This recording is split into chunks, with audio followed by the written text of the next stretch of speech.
তখনকার দিনে সারা বাংলার মধ্যে পড়াশোনার শ্রেষ্ঠ জায়গা হচ্ছে নবদ্বীপ। এখন যেমন আপনাদের পড়াশোনার শ্রেষ্ঠ জায়গা কলকাতা। এখন যদি কেউ ছেলে মেয়েকে পড়াতে চায় পশ্চিমবঙ্গের মধ্যে, তাহলে তো সে কলকাতায় পাঠাবে, হয় ক্যালকাটা ইউনিভার্সিটি পাঠাবে, তা না হলে প্রেসিডেন্সি কলেজে পাঠাবে, যে হোক, কিংবা কলকাতায় পাঠাবে। যাদবপুর ইউনিভার্সিটি কত নাম করেছে, তাহলে কলকাতায় পাঠাবে পড়াশোনা করার জন্য। পশ্চিমবঙ্গে যেমন কলকাতা পড়াশোনার প্রধান জায়গা, পূর্ববঙ্গে যেমন ঢাকা পড়াশোনার প্রধান জায়গা, ঠিক তেমনি চৈতন্য মহাপ্রভুর যুগে সারা বাংলার পড়াশোনার প্রধান জায়গা নবদ্বীপ। নবদ্বীপকে ওই জন্য বলা হয় অক্সফোর্ড অফ বেঙ্গল। বাংলার অক্সফোর্ড বলে যদি কোনো জায়গা থাকে সেটা নবদ্বীপ। এত পড়াশোনা চর্চা হয়েছে চৈতন্যদেবের সময়। এখন গেলে অতটা চর্চা পাবেন না, কিন্তু তার সময় ছিল। এই যে নবদ্বীপ পড়াশোনার জায়গা, সারা দেশ থেকে লোক আসছে পড়তে। আর বিষ্ণুপ্রিয়া বলছে গৌরাঙ্গের সঙ্গে কারোর তুলনা হয় না। তো বল কি করে তুলনা হয়? বিষ্ণুপ্রিয়া দেবী বলছে তুই কটা তুলনা করবি কর, আমি সবগুলো খণ্ডন করব। তোর 1 নম্বর বল, তুলনা কার সঙ্গে তুলনা করবি? বলে আমি কোনো মানুষের সঙ্গে তুলনা করব না, আমি তুলনা করব বিদ্যুতের সঙ্গে। বিদ্যুৎ চমকালেই যেমন চোখে একটা চমক লেগে যায়, তেমনি গৌরাঙ্গকে দেখলেই চমক লাগে। তাহলে বিদ্যুতের সঙ্গে তুলনা করা যায় না? যেই বলেছে বিদ্যুতের সঙ্গে তুলনা করব, অমনি গৌর সুন্দর, অমনি বিষ্ণুপ্রিয়া দেবী বলছে দামিনী দাম ও দমন রুচি দর্শনে দূরে গেও দরপকি দাপ। দেখুন কি সুন্দর পদাবলী সাহিত্য। প্রত্যেকটি শব্দের আগে দ দ দ দ, এটাকে বলে অনুপ্রাস অলঙ্কার। দামিনী দাম দমন রুচি দর্শনে দূরে গেও দরপকি দাপ। দামিনী মানে বিদ্যুৎ, দাম মানে বিদ্যুতের দাম কত। এখানে দাম মানে মূল্য নয়, এখানে দাম শব্দের অর্থ হচ্ছে দড়ি বা মালা। দামিনী দাম মানে বিদ্যুতের মালা। সেই দামিনী দাম দমন, বিদ্যুতের মালার শোভাকে যেন দমন করে দিয়েছে কে না রুচি। এখানে রুচি মানে রূপ, গৌরাঙ্গের রূপ যেন বিদ্যুতের মালার শোভাকে দমন করে দিয়েছে। দামিনী দাম দমন রুচি, সেটা দর্শনে, তাই দেখে দূরে গেও, দূর হয়ে গেল দরপকি দাপ, মানে কন্দর্পদেবের দর্প। কন্দর্পদেবটা আবার কে? অনেক রকমের দেবতা আছে সনাতন শাস্ত্রে, তার মধ্যে একজন দেবতা আছেন যিনি প্রেমের দেবতা, যিনি বাণ মারলে বুকের মধ্যে তবে সেই হৃদয়ে প্রেম জাগে। সেই দেবতার নাম হচ্ছে মদন দেব বা কামদেব। তার বাণগুলো দেখা যায় না, তিনি নিজেও অদৃশ্য, তার বাণও অদৃশ্য। ওই কামদেব যখন বাণ মারে মানুষের হৃদয়ে ভালোবাসা জাগে। তাহলে কামদেবের সঙ্গে তুলনা করা যায়? বলে কামদেব তো পালিয়েই গেল, দূরে গিয়ে দরপকি দাব। জগৎকে যেন নতুন করে আলো দিয়ে স্নান করানোর জন্য সূর্যদেব উদিত হচ্ছে। উদুত্তং জাত বেদসং দেবং বহন্তি দেখে সূর্য সম্পর্কে বলা হচ্ছে যে সূর্য দেবতা আমাদেরকে যেন আলো দিয়ে স্নান করাতে করাতে যাচ্ছে। সূর্য দেবতা, সূর্য যদি না থাকে বাবা, এই আমাদের মতো মানুষের ছটফটানি সব শেষ। কারণ সূর্য উদয় হয় বলেই গাছে অক্সিজেন তৈরি হয়। যদি সূর্য উদয় না হতো আর গাছে অক্সিজেন তৈরি না হতো, যত কলকারখানা আছে আর যত গাড়ির ধোঁয়া আছে সব কার্বন ডাই অক্সাইডে ভরে ভরে ভরে ভরে আমাদের জীবন একদম শেষ করে দিত। প্রতিদিন সূর্য ওঠে বলে, গাছের পাতায় অক্সিজেন তৈরি হয় বলে এখনো সামঞ্জস্য রক্ষা হচ্ছে, আমরা বেঁচে আছি। তাই সূর্য যখন উদিত হয় মানুষের কল্যাণ করে। আমার গৌর সুন্দর উদিত হয়ে মানুষের কল্যাণ করেছে, তাহলে সূর্যের সঙ্গে তুলনা করে? যেই সূর্যের সঙ্গে তুলনা করবে বলেছে অমনি বিষ্ণুপ্রিয়া বলে তাও মেলে না। আরে ও শোনো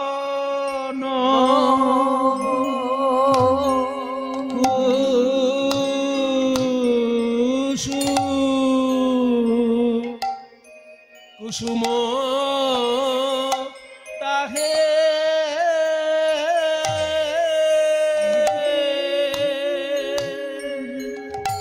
আরে ও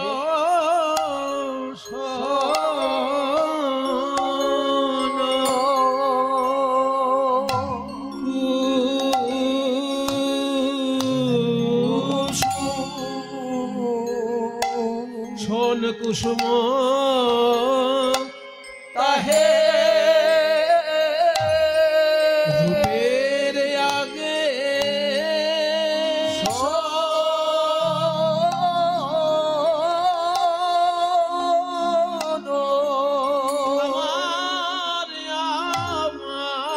আমার গোরা গোরা রূপে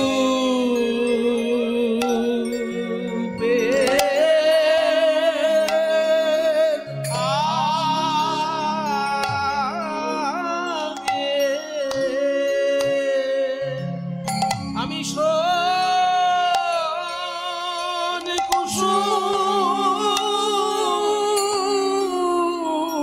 কুসুম কিসে গনি গোরা রূপে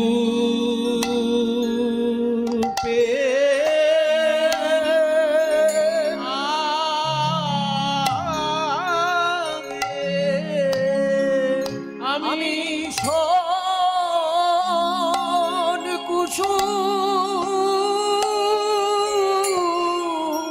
কিসম কিসে গনি বলিয়া আমার গোরার রূপে আগে শোন কুসুম কিসে গনি বলিয়া আমার গোরার আমি শোন কুসুম কিসে গনি আমার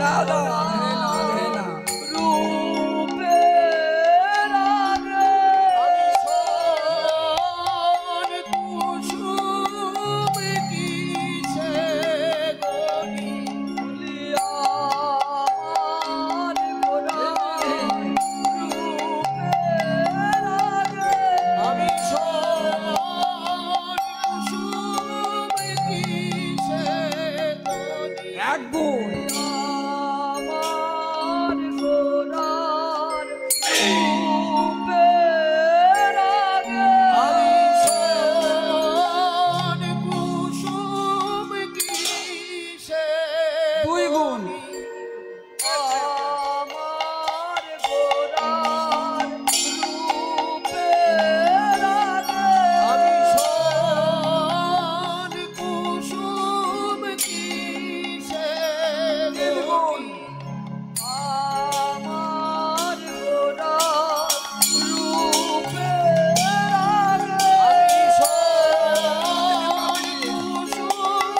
কিসে গুণ আমার গোরার রূপের আগে আমি শোন কুসুম কিসে চার গুণ আমার গোরার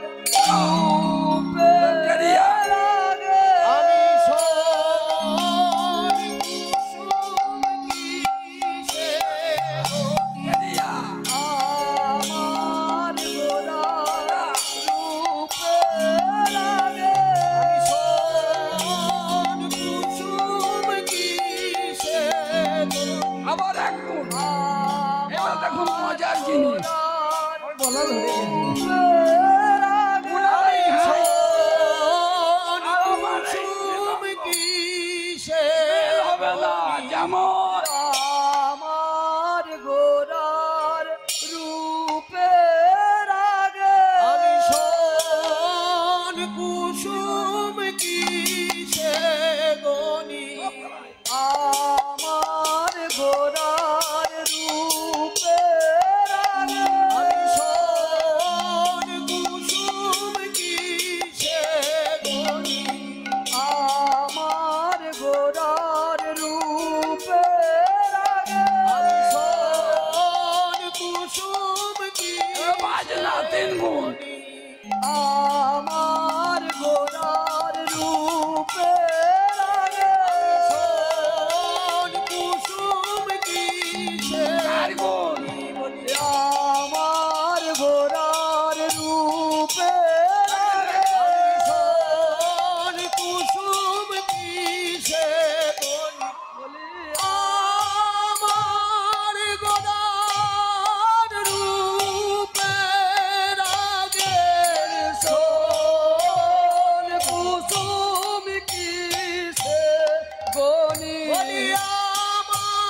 বলি আমার গোড়ার রূপের আগে শোন কুসুম কিসে গনি আমার গোড়ার রূপের আগে শোন কুসুম কিসে গনি বলি আমার গোড়ার রূপের আগে শোন কুসুম কিসে গনি বলি আমার গোড়ার রূপের কুসুম কিসে গনি আমার গোড়ার রূপের আগে শোন কুসুম কিসে গনি বলি আমার গোড়ার রূপের আগে শোন কুসুম কিসে গনি আমার গোড়ার রূপের আগে শোন কুসুম কিসে গনি আমার গোড়ার রূপের আগে শোন কুসুম কিসে গনি বলি আমার গোড়ার রূপের আগে শোন কুসুম কিসে গনি গোড়ারু পে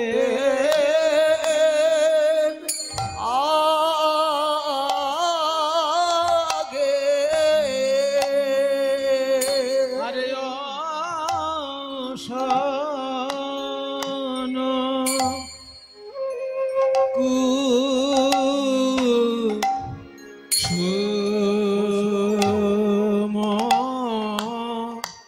তাহে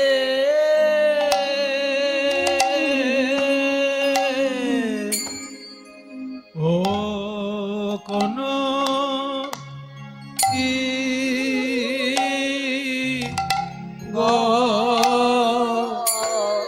গনি রে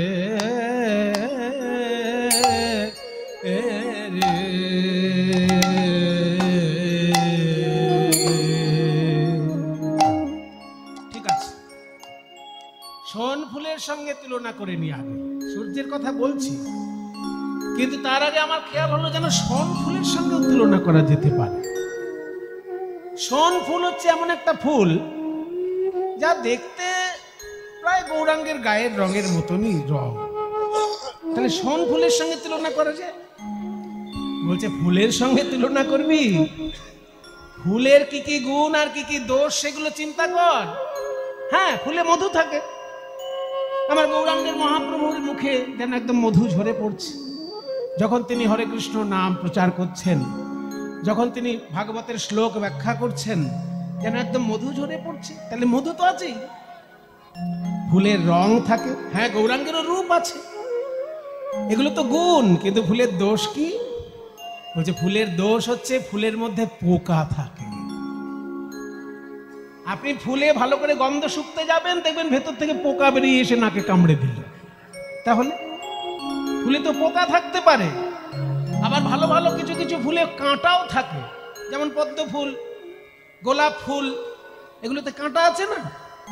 তাহলে কাঁটা আছে, পোকা আছে, আর সেই জিনিসটার সঙ্গে তুই গৌরাঙ্গের তুলনা করবি? বরং আমি জোর করে বলতে পারি, কারোর মন ফুলে যদি 5টি কাঁটা থাকে আর 6টি পোকা থাকে, আমাদের মনটাও একটা ফুল বাবা। তত্ত্বের দিকে যদি বিশ্লেষণ করেন তাহলে দেখবেন মনও একটা ফুল। আসলে পুজো করতে গেলে 5টা জিনিস মিনিমাম লাগে। যে কোনো ঠাকুর মশাই আপনার আশেপাশে থাকলে জিজ্ঞেস করে নেবেন। ঠাকুর মশাইরা যখন পুজো করেন, যজমানের অবস্থা বুঝে পুজো করেন, যজমানের পরিস্থিতি কেমন। যজমান যদি বড় লোক হয় বা যজমান যদি ভালো উপকরণ জোগাড় করতে পারে, তাহলে ষোড়শোপচারে পুজো হয়, ষোড়শোপচারে পুজো হয়।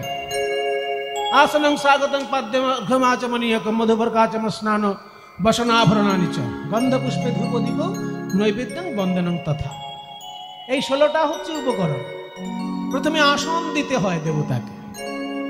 আসন মানে রূপর পিঁড়ি, রজতা আসন, যদি যজমানের অবস্থা ভালো থাকে। কিন্তু গরিব যজমানেরও ব্যবস্থা আছে, এমন নয় যে গরিব হলে সে পুজো করতে পারবে না, তা নয়।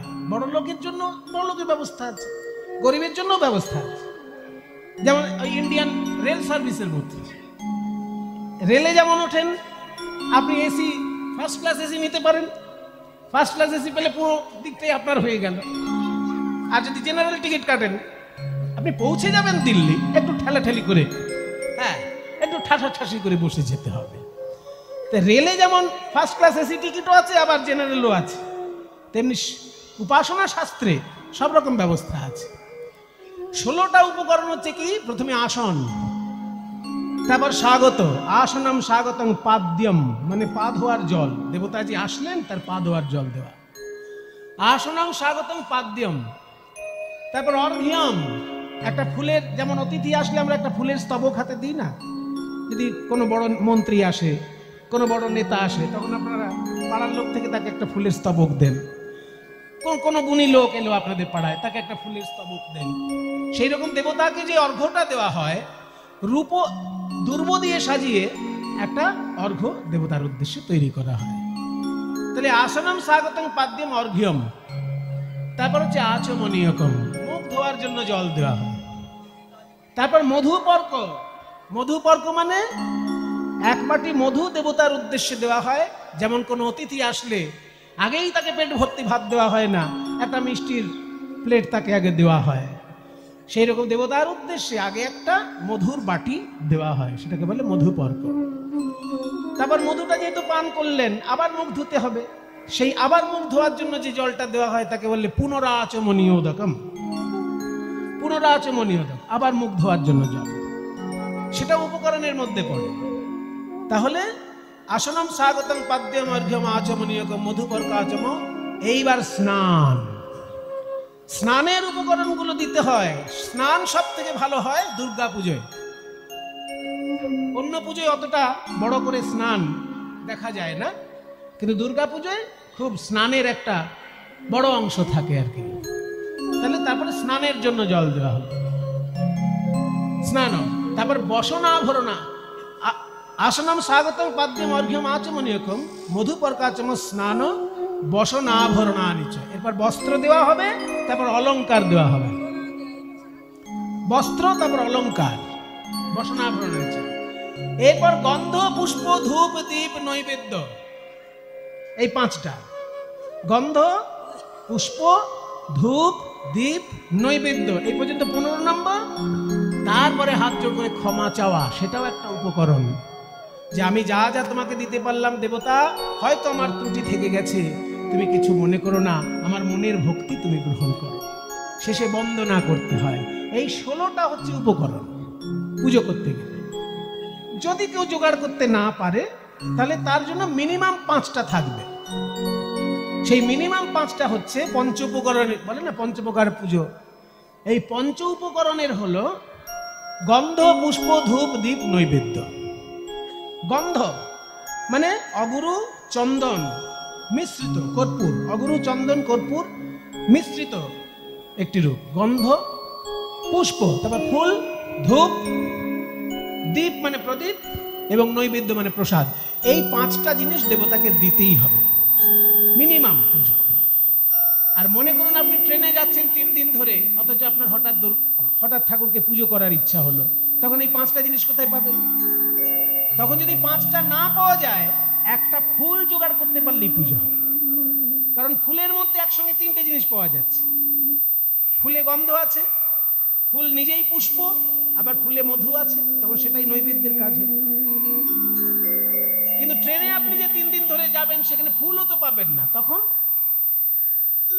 শাস্ত্র নির্দেশ দিচ্ছে যে বাইরের কোনো উপকরণ যদি জোগাড় করতে না পারা যায়, তখন ভিতরের উপকরণ দিয়ে দেবতাকে পুজো করা হয়। তাকে বলে মানসোপচারে পূজা। সেই ভিতরের উপকরণ কি না? চিত্তং প্রকল্পয়েত পুষ্পম প্রাণা ধূপম প্রকল্পয়েত। এগুলো সবার জেনে রাখা দরকার। যে মনে করুন আপনি ট্রেনে যাচ্ছেন, আপনার আরাধ্য দেবতাকে পুজো করার ইচ্ছে হলো, তখন ফুল পাবেন কোথায়? সেই জন্য তখন চিত্তটাই ফুল, তখন নিজের মনটাকে ফুল মনে করে আর দেবতার চরণ চিন্তা করে সেটা সমর্পণ করতে হবে। এটাই হলো মানসিক পুজো, বলে একে মানসোপচারে পূজা।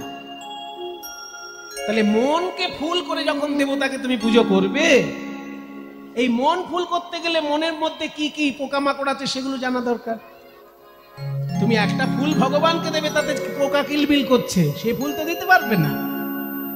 তাহলে মনটা যে তুমি ভগবানকে দেবে, মনের মধ্যে পোকা কি কি থাকে?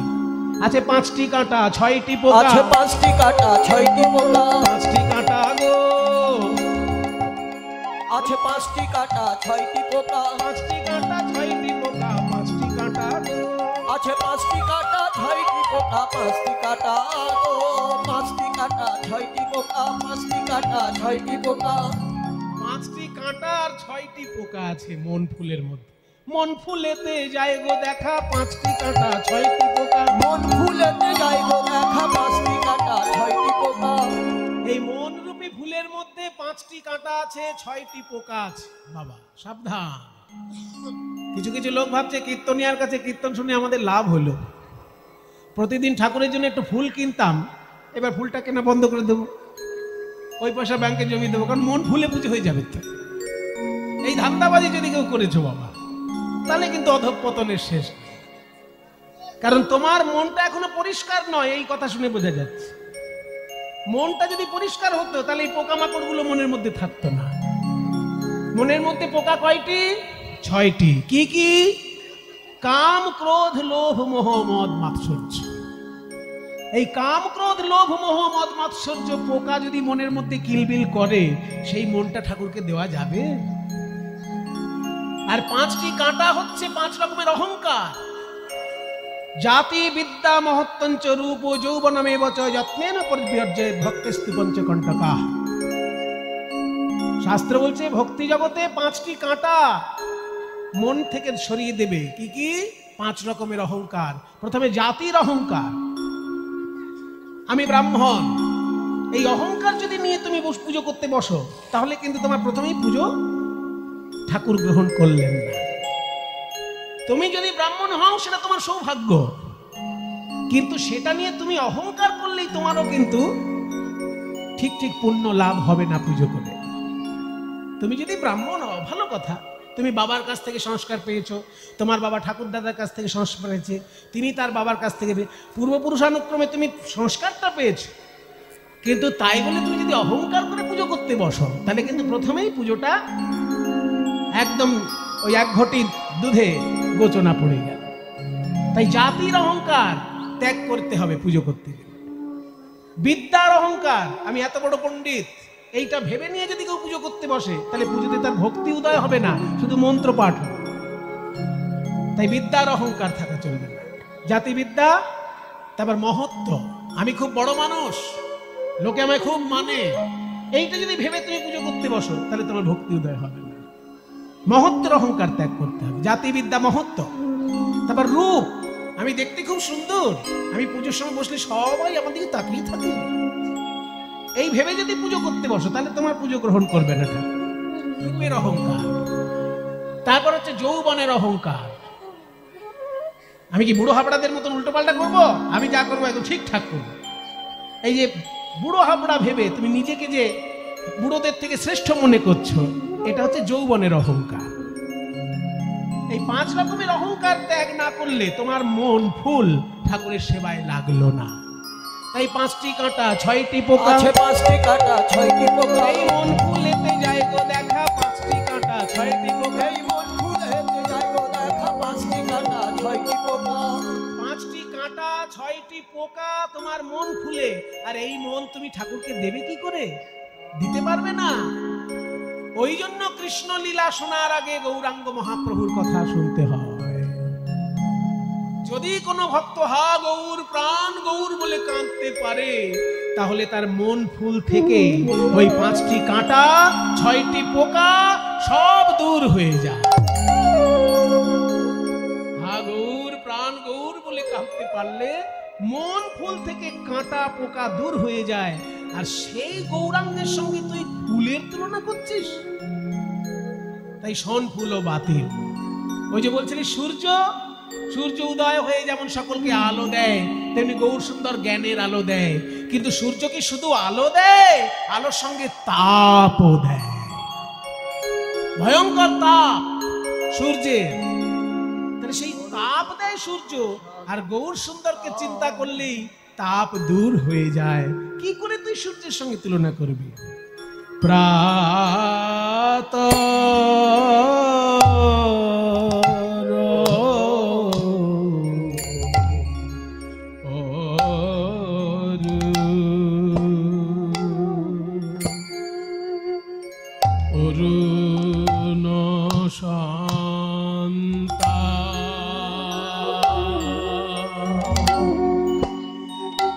রে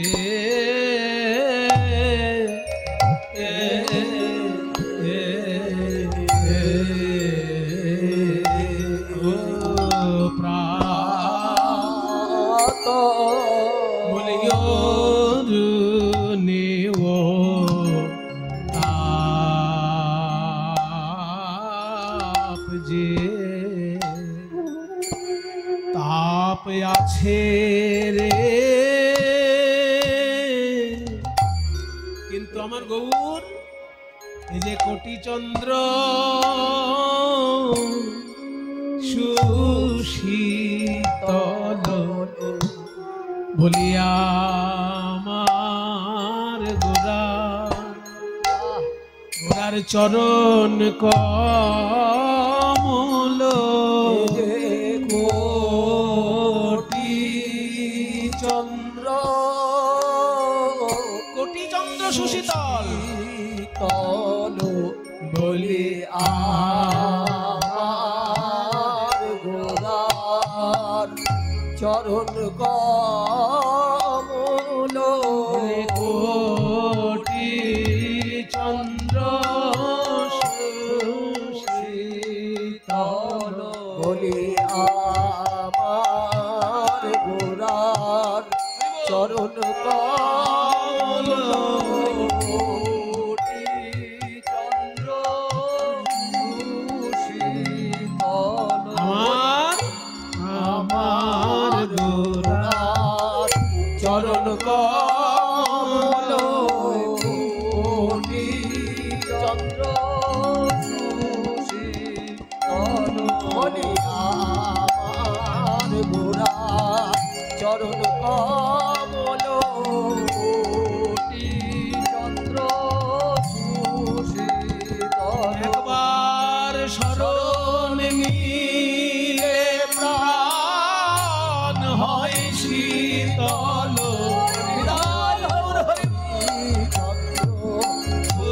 সুশীতল বলি শরণ নিলে প্রাণ হয় শীতল কোটি চন্দ্র সুশীতল শরণ নিলে প্রাণ হয় শীতল যে কোটি চন্দ্র সুরুদেব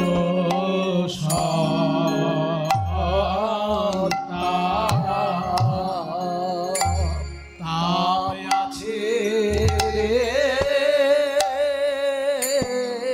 এই বলে প্রাতর অরুণ সন্তাপ, বিদ্যুতের সঙ্গে তুলনা হলো না, শোন ফুলের সঙ্গে তুলনা হলো না, সকালের সূর্যের সঙ্গেও তুলনা হলো না। আর কটা করবি তুলনা? সারাদিন কি তুলনা করবি নাকি বসে বসে? বলে না না, আমি তোর সময় নষ্ট করব না, আমি আর দুটো মাত্র তুলনা করব। যদি তুলনা না মেলে সারা জীবন আমি তোর কাছে মাথা নত করে থাকবে। আমার চতুর্থ তুলনীয় বিষয় হলো, তুই একটু আগে বলে দিলি কোটি চন্দ্র সুশীতল। আমার গৌরাঙ্গের চরণ কেমন না? কোটি চন্দ্র সুশীতল। ওই চরণে শরণ নিলে আধি ভৌতিক, আধি দৈবিক, আধ্যাত্মিক সব তাপ দূর হয়ে যায়। ঠিক আছে, তাহলে চাঁদের সঙ্গে তুলনা করি। চাঁদ তো শীতল, আলো দেয় আবার শীতলও করে, তাহলে চাঁদের সঙ্গে তুলনা করি গৌরকে। যেই বলেছে চাঁদের সঙ্গে তুলনা করব, অমনি বিষ্ণু প্রিয়া দেবী বলে না রে সখী, হবে না, হবে না, হবে না। ওগো আমার গোরা রূপের,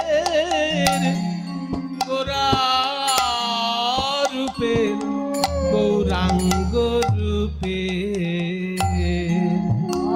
যাও বলি হারি সজনী রে গোরা রূপে, আমার গোরা রূপের গৌরাঙ্গ রূপে যাও বলি হারি সজনী রে গোরা রূপের বলি হারি যাই রে গোরা রূপের রূপের বলি বলি হারি যাই রে বর্ণ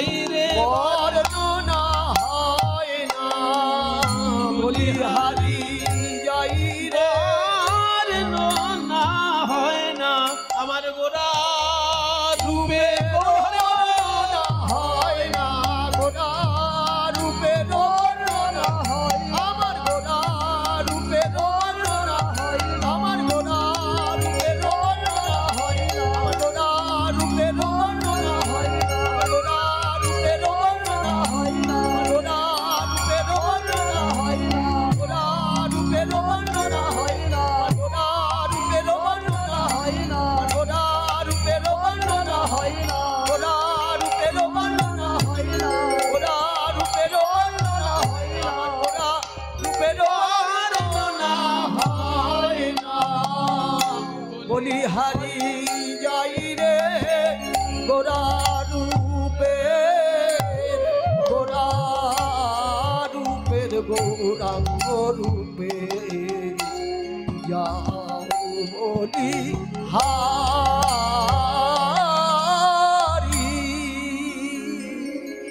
আকাশের চাঁদ কারোর কাছে শুনল যে নবদ্বীপে একটা নতুন চাঁদ উদয় হয়েছে। হ্যাঁ, নতুন চাঁদ নবদ্বীপে, তার নাম কি? তার নাম গৌর চাঁদ। আচ্ছা, তার কাজ কি? তোমার যা কাজ তারও তাই কাজ, তবে তার একটু বেশি কাজ আছে। তুমি যেমন শীতল আলো দাও, তেমনি গৌর সুন্দর সকলের মনের তাপ দূর করে দেয়। হ্যাঁ, মনের তাপ, মনের তাপ দূর করার ক্ষমতা তো আমার নেই। আমি আকাশের চাঁদ, আমার শীতল আলোতে মানুষের অঙ্গের তাপ দূর হতে পারে, শরীরের তাপ দূর হতে পারে, কিন্তু মনের তাপ তো দূর হয় না। তাহলে তোমাদের গৌরাঙ্গ চাঁদ মনের তাপ দূর করে? হ্যাঁ, মনের তাপ দূর করে। তাহলে তো একবার দেখতে হয় কেমন চাঁদ। হেরি সুধা করো, হেরি সুধা করো মুরছি চরণ তলে। আকাশের চাঁদ যখন গৌর চাঁদকে দেখতে এলো, নবদ্বীপের গৌর চাঁদকে যখন আকাশের চাঁদ দেখতে এলো, ওই গৌর রূপে নয়ন দিয়ে আকাশের চাঁদ আকাশ থেকে আছাড় খেয়ে পড়ল গৌর চরণে। চাঁদ মনে মনে ভাবতে লাগলো, আমার তো শীতল আলো, কিন্তু কারোর মন পর্যন্ত আমি পৌঁছতে পারি না, কিন্তু আমার গৌরাঙ্গের ভক্তি, গৌরাঙ্গের প্রেম মানুষের মনের তাপ দূর করেছে। তাহলে তো ওই গৌরের সঙ্গে আমার তুলনা হয় না। তাহলে আমি ওই চরণে গিয়ে আশ্রয় নিই। চরণে আশ্রয় নেব কি করে? পদকর্তা তো রসিক হয়, তাই রসিক পদকর্তা বলল, আকাশ থেকে চাঁদ লাফ দিয়ে পড়লো পৃথিবীতে, আর পৃথিবীতে পড়ে গিয়ে 10টা টুকরো হয়ে গিয়ে যেন গৌরাঙ্গের চরণের 10টি নখ রূপে বিরাজ করছে। হেরি সুধা করো মুরছি চরণ তলে পড়ু। অজ্ঞান হয়ে চরণ তলে পড়লো কিভাবে? 10 নখ রূপ ধরি, 10টা নখ রূপ ধারণ করে গৌরের চরণে রয়ে গেল। পড়ু 10 নখ রূপ ধরি। আহা মরি রে পড়ু 10 নখ রূপ ধরি। আহা মরি রে পড়ু 10। আকাশের চাঁদ এসে শরণ,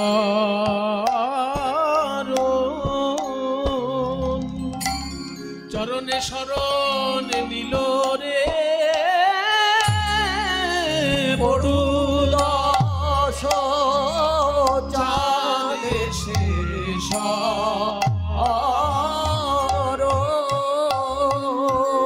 ওগো আমায় চরণ ছাড়া করো না বলে চাঁদ এসে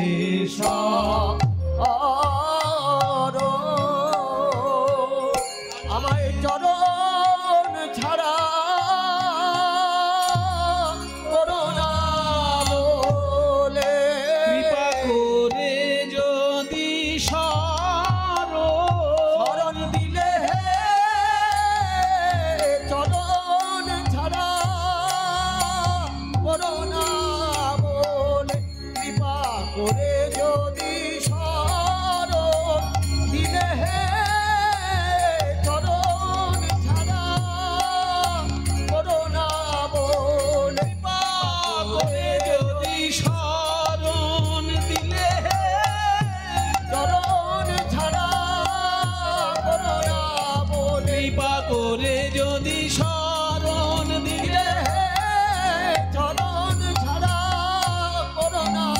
কৃপা করে যদি শরণ দিলে হে চরণ ছাড়া করোনা বলে চাঁদ এসে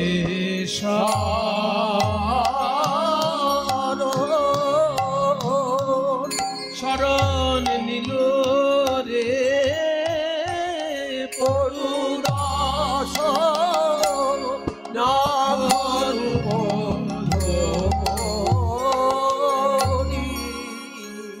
চাঁদের সঙ্গেও তুলনা হলো না, চারটে তুলনা বাতিল হয়ে গেল, আর একটা মাত্র তুলনা পড়ে আছে। এটা যদি না মেলে তাহলে বিষ্ণুপ্রিয়ার কাছে আমি হেরে যাব এবং সারা জীবন মাথা নত করে থাকতে হবে আমায়।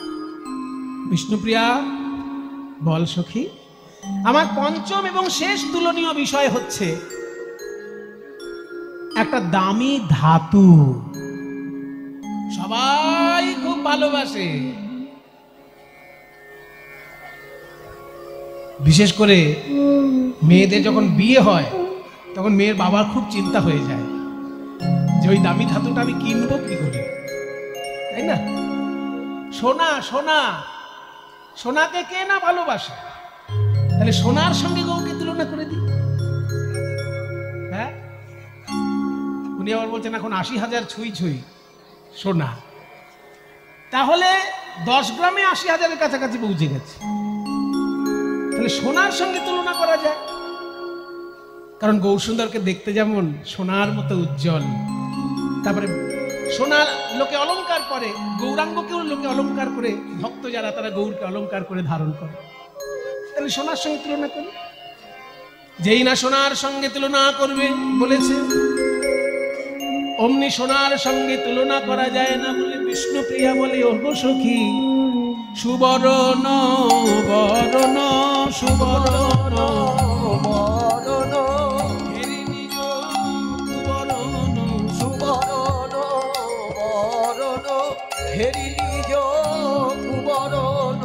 সোনা সোনা একবার গৌরাঙ্গ মহাপ্রভুর দিকে দেখে আর একবার নিজের দিকে দেখে।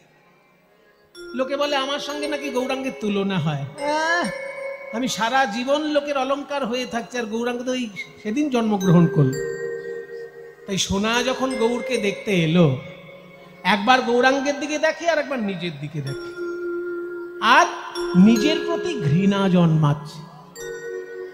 গৌরাঙ্গকে দেখছে, হাঁ করে দেখছে, আর নিজেকে যখন দেখছে সুবর্ণ বরণ, সুবর্ণ মানে সোনা, সুবর্ণ মানে সোনা, বরণ মানে রং। একবার নিজের রং দেখছে, একবার গৌরের রং দেখছে। তারপর মানি আপন মনস্তাপে, নিজেকে হীনমন্যতায় ভুগছে সোনা, নিজের দিকে তাকিয়ে ঘেন্না হচ্ছে নিজের উপর। হেরি নিজ কুবরণ সুবরণ বরণ হেরি নিজ কুবরণ বরণ হেরি নিজ কুবরণ মানি আপন মনস্তাপে সজনী রে মানিয়া মন মনস্তাপে। নিজের দিকে তাকিয়ে যখন নিজের উপর ঘেন্না হচ্ছে, কেন ঘেন্না হলো? নয় সোনা ভাবছে লোকে আমাকে ভালোবাসে, আমাকে ভালোবেসে হার করে গলায় পরে, আংটি করে আঙুলে পরে, কিন্তু আমি যে কঠিন, আর আমার গৌর চরণ যে কোমল। শুধু কি তাই? আমি শুধু কঠিন তা নই, আমাকে যদি কেউ পরে তার অহংকার হবার সম্ভাবনা আছে, কিন্তু গৌরাঙ্গকে যদি কেউ অলংকার করে তার কি অহংকার হবার সম্ভাবনা আছে? তাই গৌরাঙ্গের সঙ্গে আমার তুলনা হয় না। আমি আগুনে ঝাঁপ দেব, আমি আগুনে ঝাঁপ দেব। ওগো শ্যাকরা, তুমি বরং আমাকে আগুনেই ফেলে দাও। লোকে বলে শ্যাকরা সোনাকে পুড়াচ্ছে, কিন্তু পদকর্তা বলছে না না, সোনাই শ্যাকরাকে অনুরোধ করছে যে গৌরাঙ্গের সঙ্গে তো আমার তুলনা হয় না, তাই তুমি বরং আমাকে আগুনেই পুড়িয়ে দাও, আগুনে পুড়িয়ে দাও। নিজ তনু জারি ভসম সম গণইতে নিজ তনু ভসম সম গণইতে নিজ তনু জারি, জারি মানে পুড়িয়ে, বর্গের জয়াকার রয় হসি, জারণ ঘটিয়ে, মানে নিজের দেহটাকে পুড়িয়ে নিজ তনু জারি ভসম সমগণইতে ছাই করে ফেলবে বলে, ভস্ম মানে ছাই, ছাই করে ফেলবে বলে, নিজেকে পুড়িয়ে ছাই করবে বলে সোনা পৈঠল প্রবেশ করলো অনল সন্তাপে, আগুনের তাপে। নিজ তনু জারি ভসম সমগণইতে পৈঠল অনল সন্তাপে, হরিরে পৈঠল অনল সন্তাপে, আহামরিরে পৈঠল। সোনা বলে আমার মুখ কেউ দেখো, আমার মুখ কেউ দেখো না গো,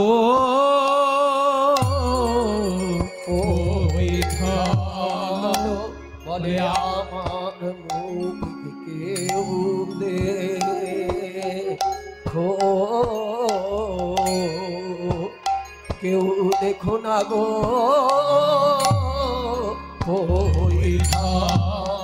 সোনা বলে আমার মুখ কেউ দেখো না, কেউ দেখো না, গোরা রূপের সনে আমার তুলনা হয় না, আমার মুখ কেউ দেখো,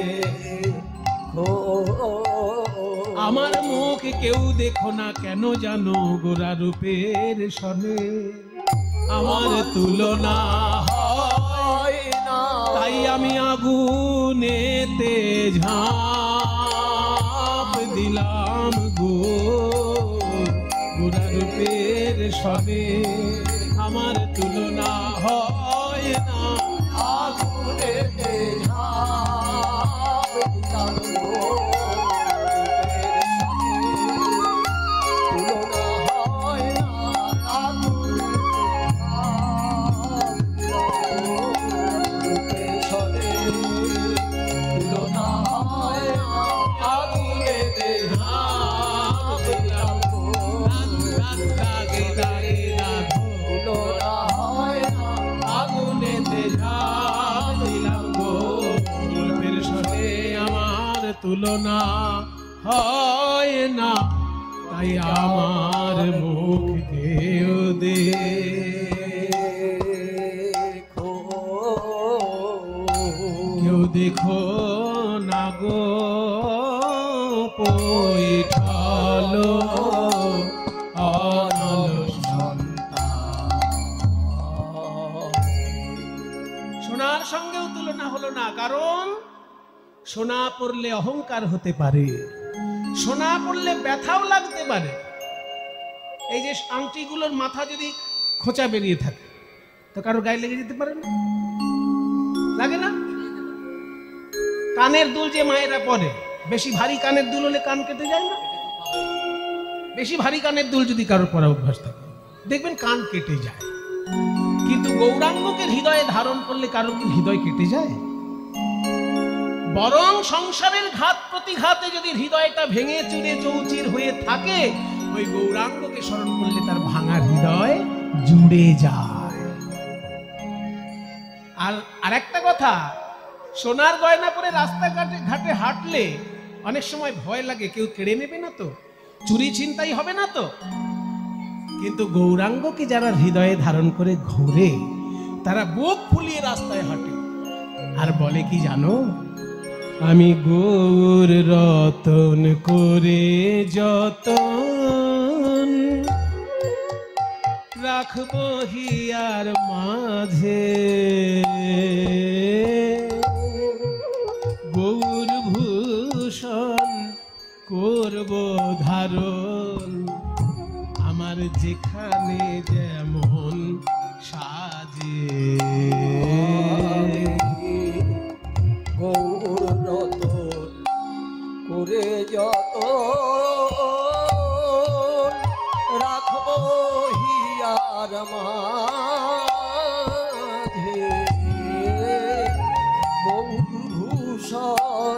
করব ধারো যেখানে গৌর বরণ ফুলের ঝাপায় লোটন বাঁধব চুলে সজনী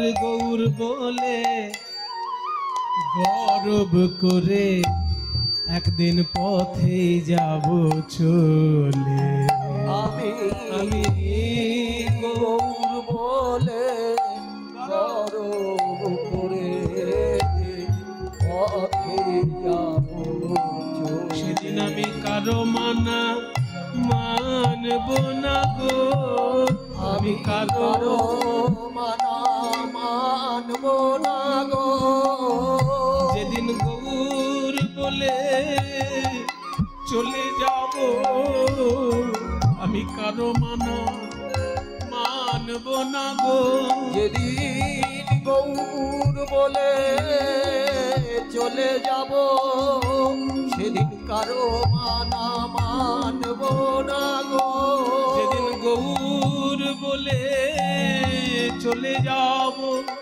ওই রাঙা পদে বিকাইব যেদিন গৌর বলে চলে যাব ওই পদে প্রাণ বিকাব যেদিন গৌর বলে চলে যাব কারো মানা মানব না গো এই আমার মুখের দিকে তাকাবি না তোরা কেউ আমি যেমন গৌর রূপে উন্মাদ হয়ে গেছি আমার মুখের দিকে যদি তোরা তাকাস তোদের কিন্তু একই অবস্থা হবে কেউ তাকাবি না আমার মুখের দিকে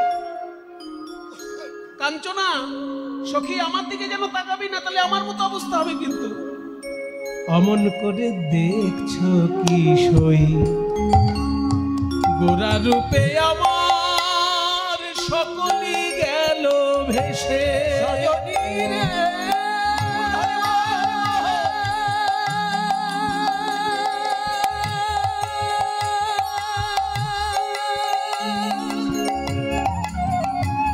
সজনী রে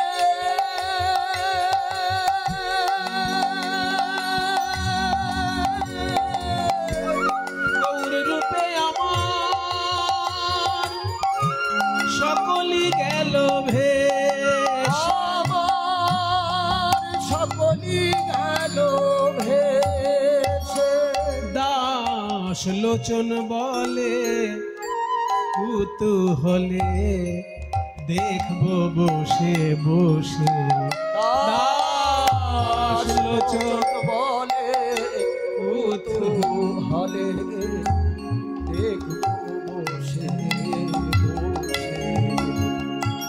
পদকর্তা লোচন বলছে আমার দেখলাম এক এক করে সবাই ছেড়ে যাচ্ছে আমি গৌরকে ভালোবেসে বলেছি বলে আমি আরো দেখতে চাই আরো কারা কারা যাবে আমি দেখতে চাই আমার কারা গেল আর কারা আছে আমার কারা গেল আর কারা আছে আমি গৌর ভালো বেসেছি বলে আমার কারা গেল আর কারা আছে আমি গৌর ভালো বেসেছি বলে দেখবো কারা আমায় ভালোবাসে আমি গৌর ভালো বেসেছি বলে দেখবো কারা আমায় ভালোবাসে আমি গৌর ভালো বেসেছি বলে দেখবো কারা গেল আর কারা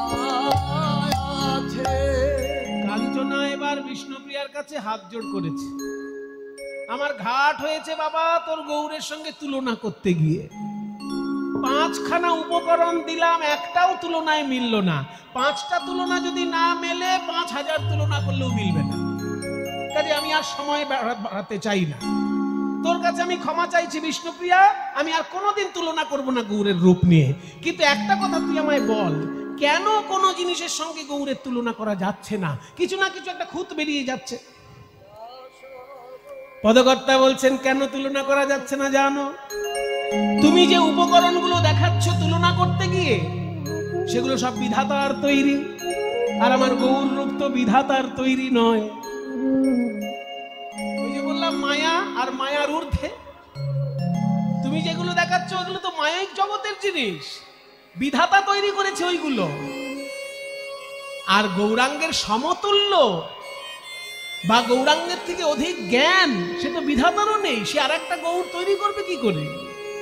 তাই বলি যা সম অধিক, যার সমান অনুভব নেই, যার অধিক অনুভবও নেই। অনুভব মানে এখানে এক্সপেরিয়েন্স, কিন্তু এখানে অনুভব বলতে আমরা যেটা বুঝি সেটা নয়। এখানে অনুভব শব্দের অর্থ হচ্ছে এক্সপেরিয়েন্স। হিন্দিতে বলে দেখবেন, হিন্দি ভাষী যারা, আপকা ইস কাম কা কোই অনুভব হ্যায়। হিন্দিতে যখন ইন্টারভিউ হবে তখন এরকম জিজ্ঞেস করে, ইস কাম কা আপকা কোই অনুভব হ্যায়, মানে এই কাজের কোনো এক্সপেরিয়েন্স আছে আপনার? এখানে অনুভব মানে এক্সপেরিয়েন্স। এখানে অনুভব মানে আমি ওই যে অনুভব করছি এখন গরম লাগছে, অনুভব করছি ঠান্ডা লাগছে, ওই অনুভব নয়। কিন্তু এখানে অনুভব মানে এক্সপেরিয়েন্স। তাহলে যা সম অধিক বিধিক নাহি অনুভবী, যার সমান অভিজ্ঞতা বা অধিক অভিজ্ঞতা বিধাতারও নেই, সে কি করে আর একটা গৌর তৈরি করবে?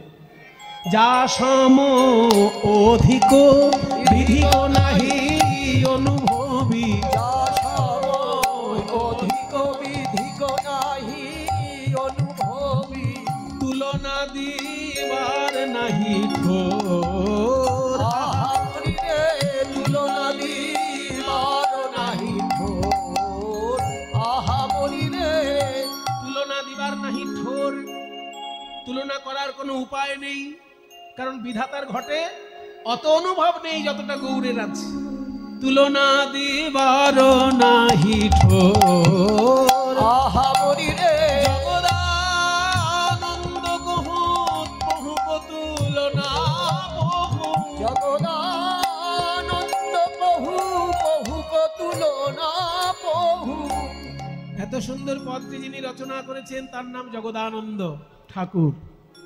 সবাই মিলে একটু তার উদ্দেশ্যে হাত জোড় করুন। জগদানন্দ ঠাকুর লিখছেন এত সুন্দর পদ, জগদানন্দ বহু বহু তুলনা বহু।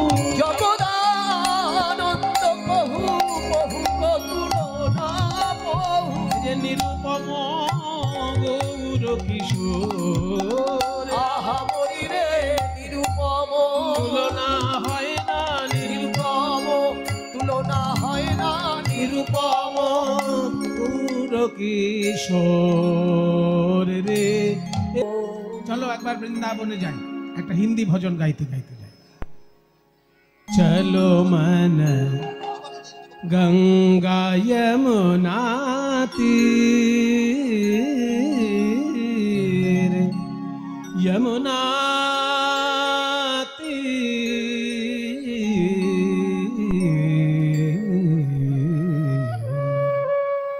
গঙ্গা যমুনা তীর, যমুনা তীর, যমুনা তীর। চলো গঙ্গা যমুনা, মায়েরা উলুধ্বনি। গঙ্গা যমুনা চলো, গঙ্গা যমুনা যমুনা যমুনা যমুনা যমুনা যমুনা যমুনা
शीतल शीतल होता शरीर चलो गंगा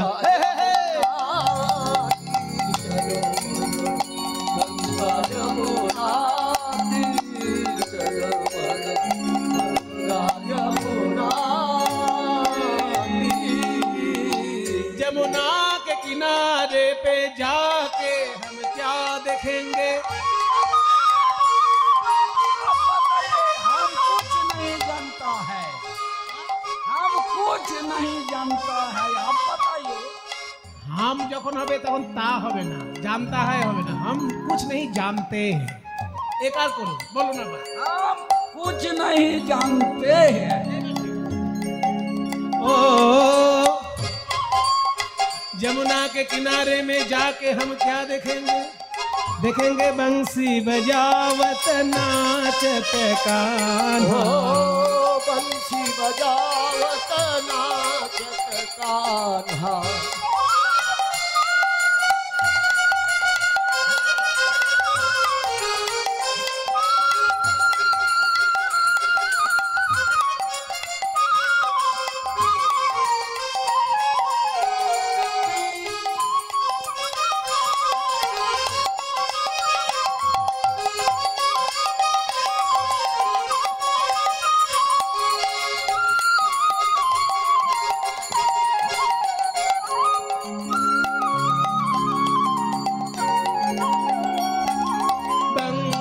बजावत नाचत कान्हा।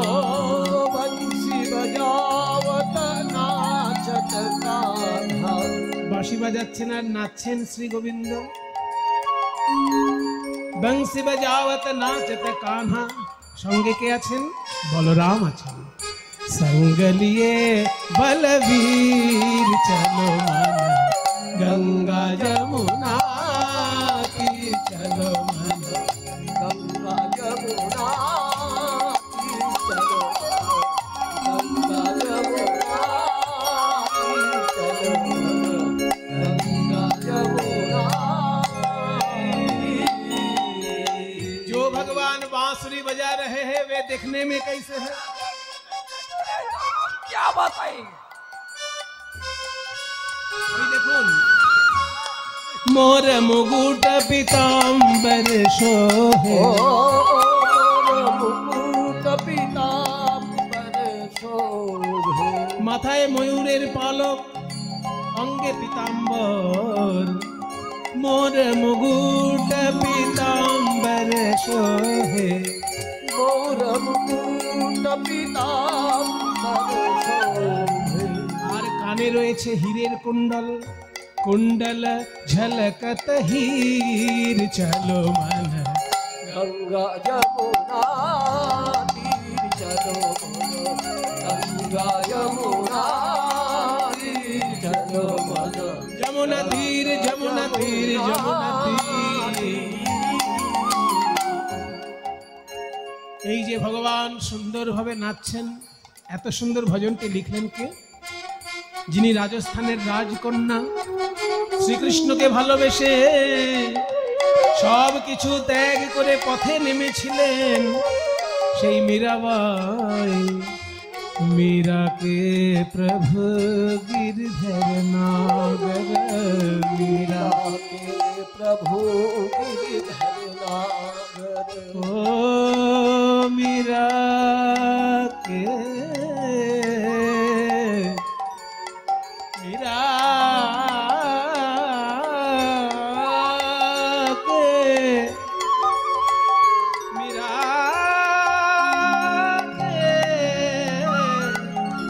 मीरा के